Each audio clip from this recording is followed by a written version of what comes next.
Bienvenidos a su canal de la Iglesia Bíblica Bautista, Razón para Vivir, con el pastor Jared Suárez.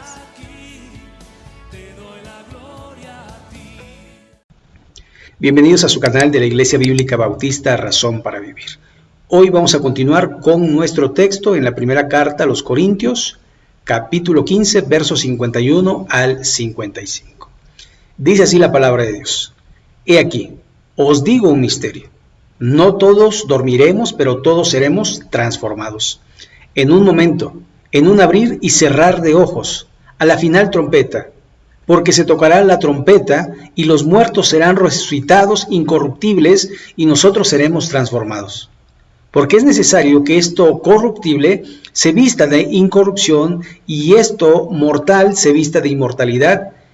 Y cuando esto corruptible se haya vestido de incorrupción y esto mortal se haya vestido de inmortalidad, entonces se cumplirá la palabra que está escrita. Sorbida es la muerte en victoria. ¿Dónde está, oh muerte, tu aguijón? ¿Dónde, oh sepulcro, tu victoria?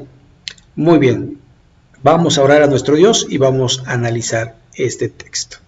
Bendito Padre Celestial, gracias por tu palabra, gracias porque a través de ella podemos conocer mejor lo que tú quieres para nosotros. Te rogamos que nos guíes, que nos dirijas en este tiempo. Nos ponemos en tus manos, en el nombre de Jesucristo.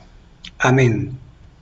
Muy bien, pero antes de continuar, vamos a ver un pasaje que realmente nos va a explicar esto que acabamos de leer en Corintios, capítulo 15, los versos 51 al 55. Vamos a la primera carta a los Tesalonicenses, capítulo 4, verso 13 en adelante, que dice así: Tampoco queremos, hermanos, que ignoréis acerca de los que duermen, para que no os entristezcáis como los otros que no tienen esperanza.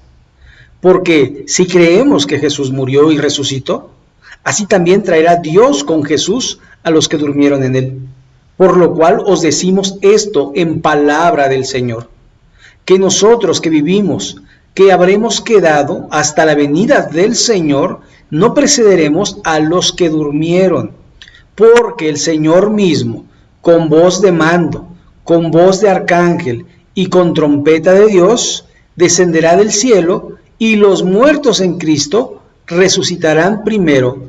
Luego nosotros, los que vivimos, los que hayamos quedado, seremos arrebatados juntamente con ellos en las nubes para recibir al Señor en el aire, y así estaremos siempre con el Señor. Por tanto, alentaos los unos a los otros con estas palabras. Muy bien, vamos entonces a regresar a nuestro texto.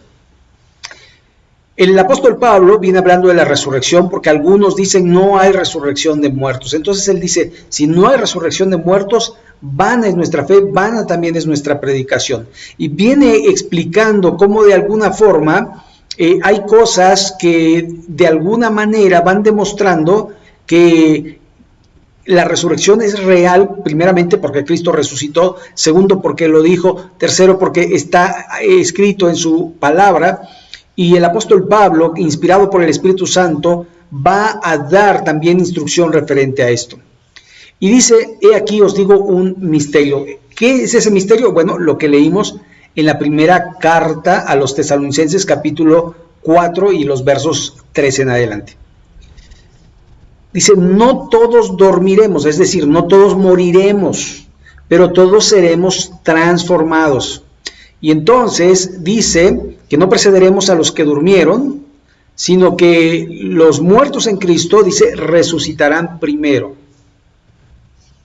Ahora, esta resurrección no es para la tierra, porque va a ver posteriormente que después dice, después nosotros, los que hayamos quedado, seremos transformados y recibiremos al Señor en las nubes, es decir, en el cielo. Ahora, debemos recordar con esto que hay, digamos, una sola historia, hablando de los redimidos de Dios. La historia de los israelitas que empieza con Abraham, capítulo 12 de Génesis, y empieza la línea de tiempo, Abraham, y después llega Jesucristo. Jesucristo, al ser rechazado, digamos que el reloj profético de Israel, se para. No continúa, se para. Pero no quiere decir que Dios ha desechado a su pueblo, como algunos dicen, sino que de alguna manera queda allí congelado. Israel en la congeladora por haber rechazado al Mesías. Y empieza lo que conocemos, el periodo de la gracia y la iglesia. La iglesia es el reino de los cielos. Y entonces se empieza a predicar la salvación de arrepentimiento. No se predica el Mesías, no, se predica Cristo murió por los pecados, resucitó al tercer día y arrepentimiento y obediencia a los mandatos del Antiguo Testamento y del Nuevo Testamento. Entonces la iglesia es, digamos, ese paréntesis que está mientras que Israel está en la congeladora, está detenido. Y la iglesia empieza desde Cristo. Llevamos ya casi 2022 años desde su nacimiento. Y está este paréntesis creciendo. ¿Hasta qué? Hasta que venga Cristo por su iglesia.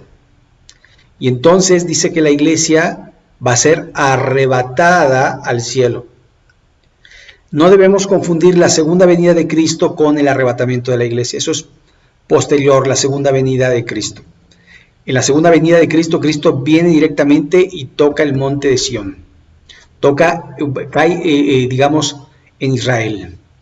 Y Apocalipsis nos dice que no viene solo, que viene montado en un caballo blanco y en su muslo dice Señor, Rey de Reyes, Señor de Señores, y viene con la espada desenvainada para vencer. Y sus santos junto con él. Claro, así como creó Dios al mundo, diciendo hágase la luz, así van a ser eliminados sus enemigos. Así que vemos y entendemos que de lo que está hablando precisamente el apóstol, de la transformación del creyente, de lo que veníamos diciendo la semana anterior, de un cuerpo animal a un cuerpo espiritual, de un cuerpo corruptible a un cuerpo transformado.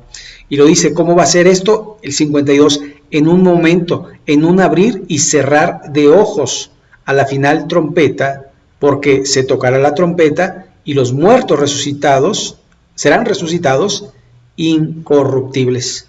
Se da cuenta, y nosotros seremos transformados los que estemos en vida. Ahora, aquí hay algo sumamente importante.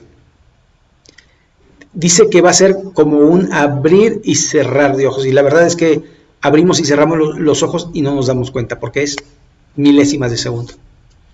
El parpadeo sirve para lubricar, para limpiar nuestra vista, para descansar la vista. Y lo hacemos de una manera, pues, involuntaria. Estamos de alguna forma hechos para parpadear, así como nuestro corazón está hecho para bombear sangre y nuestro cerebro está hecho para pensar. Nosotros nunca le dijimos al corazón, anda, empieza a latir, o cerebro empieza a pensar. Nacemos con muchas cosas involuntarias que se dan como diseño de Dios en su creación. Entonces ahí está. De igual forma, esto va a ser, dice, así, en un cerrar y en un abrir de ojos, o en un abrir y cerrar de ojos.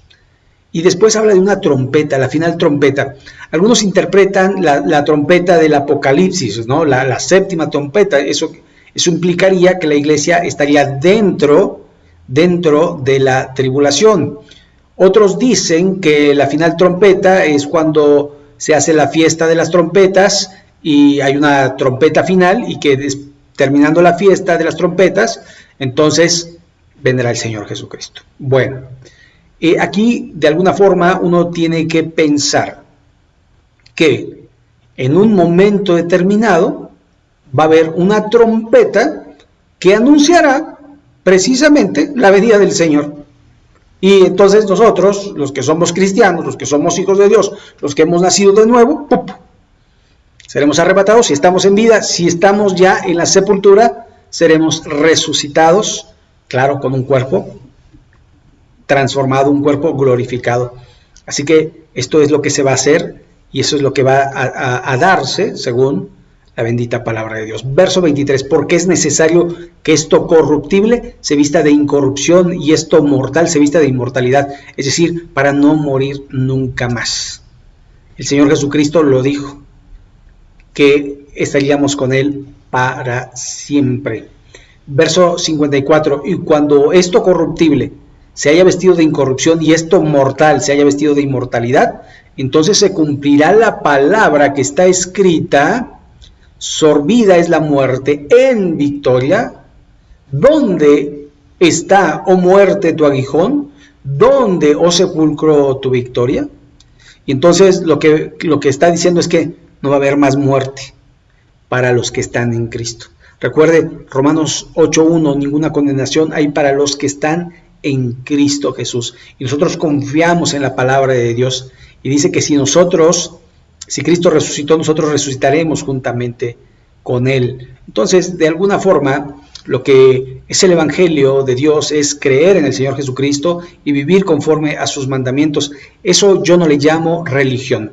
A eso yo le llamo una relación de obediencia, una relación de transformación, una relación donde se tiene que hacer lo que se tiene que hacer, lo correcto delante de Dios. Hemos vivido tantos años con la maldad que parece que la maldad es parte de los seres humanos, pero realmente Dios no quiere que andemos en maldad, Dios no quiere que andemos en pecado. Por eso es una victoria sobre la muerte. Y la próxima semana vamos a estar hablando que es precisamente la muerte y cómo de alguna forma se puede adorar a la muerte. Y yo creo que es algo inconcebible, pero lo vamos a estar viendo la próxima semana porque el pasaje se presta para ello. Y creo yo que nosotros debemos de alguna manera poder animarnos con esta esperanza que tenemos de resurrección, de estar un día con el Señor y vivir para siempre. Y esto después nos los va a cotejar, nos los va a corroborar, nos los va a afirmar el libro de Apocalipsis. Él nos va a decir vamos a estar en un lugar donde no habrá más muerte, ni más dolor, ni más enfermedad, ni más hambre. Vamos a estar allí perfectos, como Él en su plan primero quería que fuera con el primer Adán. Pero el postrer Adán, ese sí lo va a cumplir y nos va a dar vida y vida en abundancia, vida eterna para la gloria y la honra de nuestro bendito y santo Dios. Así que, de alguna forma, pensar en ello. Ahora, este pasaje de Isaías, capítulo 25:8, una promesa de Dios 700 años antes de la venida del Señor. Destruirá a la muerte para siempre y enjugará a Jehová toda lágrima de todos los rostros, quitará afrenta de su pueblo de toda la tierra, porque Jehová lo ha dicho. Y esto en nosotros se cumplirá antes que con Israel. Recuerde esa línea de tiempo donde Israel, ¿verdad?, se ha detenido, no sigue más, y se abre el paréntesis de la iglesia. Cuando la iglesia es arrebatada a los cielos, entonces otra vez vuelve a marchar, y vuelve a marchar con la 70 semana de Daniel, con la gran tribulación, y allí empezará de alguna manera a ser probado el pueblo de Dios, y al final de la semana entonces se va a cumplir para Israel esta porción. Ahora, este otro pasaje de Oseas capítulo 13-14, mire lo que dice: de la mano del Seol los redimiré, el Seol, el lugar de los muertos, los libraré de la muerte. Oh muerte, yo seré tu muerte y seré tu destructor, oh Seol, la compasión será escondida de mi vista. Es decir, no va a tener compasión contra la muerte. Y leemos en el Apocalipsis, al final de la semana de la gran tribulación, de la 70 semana de Daniel, la muerte y va a ser lanzada al lago de fuego. Bueno, eso es todavía un poquito posterior hasta lo que sería el fin del milenio, cuando ya sería el castigo eterno para Satanás y sus súbditos y todos los que desobedecieron a Cristo. Así que, pero la muerte de alguna manera dejará de ser, pero Cristo, Dios, el Espíritu Santo permanecen para siempre. Un solo Dios en tres personas es al que adoramos, el Dios de la Biblia, el Dios de Abraham, de Isaac y de Jacob. Muy bien, pues aquí vamos a dejarle en esta ocasión. Si no se ha suscrito, le invitamos que se suscriba y pues vamos a orar para terminar este tiempo. Señor, gracias por tu palabra. Ponemos nuestras vidas en tus manos. Te rogamos que nos dirijas a través de esta misma y que podamos ser para la gloria y la honra de tu bendito y santo nombre. Bendice tu palabra, que dé fruto para ti, Señor. En el nombre tuyo, en el nombre de Jesús. Amén. Muy bien, pues muchas gracias. Que Dios les bendiga. Hasta la próxima.